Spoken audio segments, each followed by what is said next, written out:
Hi hello నమస్తే welcome to BVR TV official మిత్రులారా. నేను మీ బీవీఆర్ రావుని.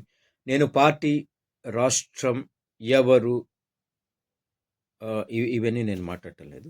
సో పాలిటిక్స్ని పక్కన పెట్టేస్తే ఒక ఒకప్పుడు జబర్దస్త్లో ఒక చిన్న నటుడిగా వచ్చి ఆ తర్వాత టీమ్ లీడర్ అయి పంచులతో ఒక వెరైటీ తన యాక్టింగ్తో ఇట్లా ఎగిరేసి కాళ్ళు కొట్టడం ఇలాగా చేసిన ఒకడు వాడి నోటికి వచ్చినట్టు వాడి ఇష్టం వచ్చిన వాళ్ళ మీద మాట్లాడడం మొదలుపెట్టాడు. ఎవరి అండ చూసుకొని మాట్లాడుతున్నాడు వాడు?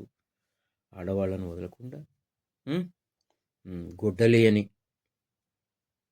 ఒక ఆమెను, ఇంకొకటేదో ఒక ఆమెను, పంది అని ఒక ఆమెను వీడు మాట్లాడుతూ ఉంటే గవర్నమెంట్ కానీ ఏం చేస్తుంది?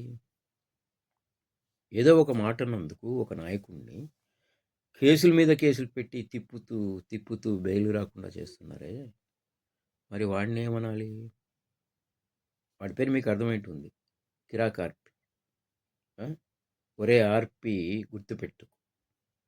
సరే, నేనేం అనొద్దు, ఎందుకంటే నీలాగా ఎదవను కాదు నేను నోటికి వచ్చినట్టు మాట్లాడటానికి తిట్టడానికి. నీవు అనుభవిస్తావు ఖచ్చితంగా, ఎందుకంటే కల్తీ అనేది ఇప్పుడు ఏమైంది.